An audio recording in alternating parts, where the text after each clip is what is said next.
I've listened to that album for the first time today in 25 years, right? I was actually like thinking, I fucking get it, you know, because often I've wondered, what's a fucking 14-year-old getting out of this after all these years? You know, when I'd see them at the gigs, what are they fucking hearing in that now for their ears in 2020 that they're not getting? I understood it today. You know, the words, the melodies. Liam's voice is fucking on another level on that record. Because there's nothing around today that's even remotely fucking comes near to it. Another sunny afternoon, walking to the sound of my favorite tune. Tomorrow never knows what it doesn't know too soon. New? Which one were you? Were you the drummer? How you doing? You good? Very good, mate. Yeah, you? I'm all right. It's been a while, 25 years, I believe. Yeah, yeah. Did you still work here 25. then? Yeah, 27 years now. No way. 25 years since we were in here making that record. It's just, I can't believe that's how long ago it was. Changed a lot of people's lives. Obviously, that record means so much to so many people. And to still get to work in the room where it was done, it's the record that I get asked about the most. It's the one that people want to talk about, or it means more than any other record to them. And it's, you know, that whole period in time, that whole 90s thing, and that record just sums up that whole era and what music and bands were about, and it just changed people's lives.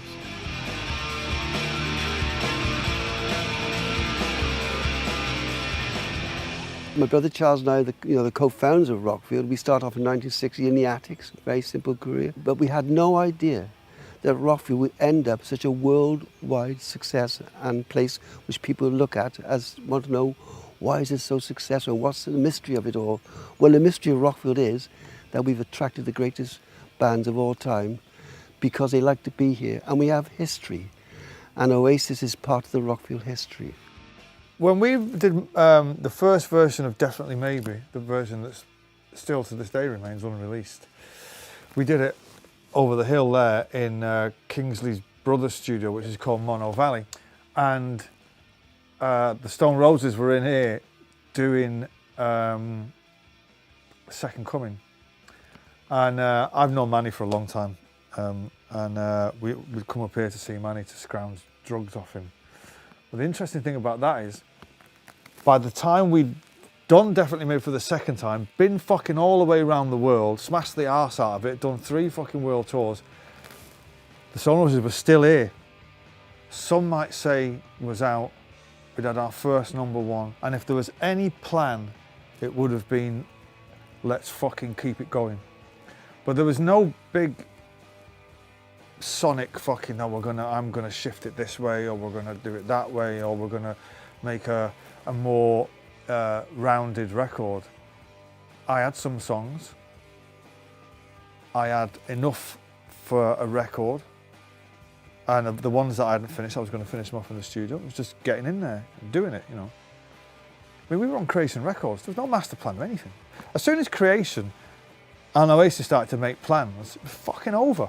Because it was like the 5-year plan, do you know what I mean? Like when Be Here Now came out, there was a 5-year plan for everything, and meetings around fucking boardroom tables that were bigger than fucking Halifax. But here, at this point, we were just we were a big, successful indie band who were gonna not lose the momentum of what we created, and that was it. Nobody fucking had any idea what was gonna happen. I mean, I wrote the songs. Today's gonna be the day that they're gonna throw it back to you. By now you should have somehow realized what you're not to do. I don't believe that anybody feels the way I do about you now. That's the wall that I sat on that day. Yeah, like yeah. a They fucking, set you up there. like a fucking idiot playing Wonderwall. See, I always thought there was a field there. Did there used to be sheep in there? Yeah. Yeah, I remember the lot of sheep were watching me do Wonderwall. Don't know who was more freaked out, me or them. And I was like, I remember it. What time of the year was it we were here? Was it like April, May? April, May. Yeah. And it was fucking freezing. And I remember saying to Owen, I've got this song called Wonderwall. I want to record it on a wall. Yeah. there was step ladders, big fucking microphone stand. I remember Kingsley's face when 20 grand of microphones up there on the wall, the wind going. Kingsley was. And he come walking up. What are you fucking doing? He's still outside waiting. It's not going to rain, is it? Nick? Yeah. Oh yeah, and I remember it just being really cold and saying into the mic to Owen, I think this is a shit idea. And he was like, no, it sounds fucking great. I was like, fuck that. But even that made it, that's on the very start of the album. Very start of the album. Because you can hear the birds singing. Yeah. You were sat up there. The glamour. Today is gonna be the day that I'll never throw it back to you. By now. That way, right? It's the control room. No way. The ego side of your makeup is like, yeah, fucking hell, you're fucking great. And even kind of in it, you're thinking, yeah, this is good. But the part of your psyche that second guesses everything is like, well, you just don't know. I mean, I've said it many, many times, but if I'd have known then what I know now about what Wonderwall would become, or Don't Look Back in Anger, I'd never have finished those songs. I'd still be fiddling around with it. We kind of set up everything pretty quickly, and then Noel arrived, and it was just working really fast. It was compared to coming off the back of a 14-month session with the Stone Roses, and they got used to the place pretty quick. They were buzzing to be here, and everyone was in here from like 10, 11 in the morning till kind of late at night. Every day there was something going on. It was one song after another, whereas working up in London, it was we might not do anything for a few days, and then Noel would come in and do a few days, and then we might not come back in for a while. And so it was a lot more kind of different people coming and going at the same time. Here it was just the band in one place for the whole time.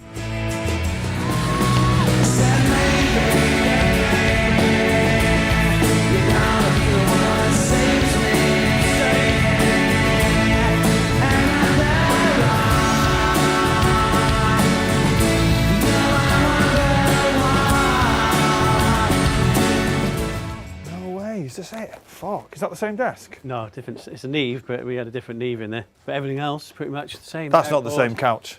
That can't be the same Probably couch. had to replace it after you, I think. I would say a lot of time sitting here, but we weren't here that long. But that was my place there. Spot, yeah. Owen was there. Fucking hell. I had some nights in here, let me tell you. It's bringing back some memories. A lot of it don't recall at all. But it's good to see Kingsley and Nick. Thank God Nick's here. He was telling, he knows more about it than I do. No, it's great. It's great. It's great to think that we were all, this is where it happened. Yeah. I do remember there was a piano in the hallway, right? I'm sure I remember doing that bit at the end of Wonderwall. I remember doing it there. Fuck. Yeah. I would sit there doing all the backing tracks. Same piano? Is that the one? Yeah. And in this corner. I remember we did one track live, which was Roll With It, and I remember being set up in there, and I just remember there being loads of dead flies in there, and thinking, fuck this shit. Amityville House of Horrors, fucking bollocks. Dead flies everywhere. I was like, you weren't stuck in there because of the dead flies. This is not how I thought it was going to be. It was for the separation of the two. And then we gave up on the idea of playing live, and then we did it all to a click track and an acoustic guitar, didn't we?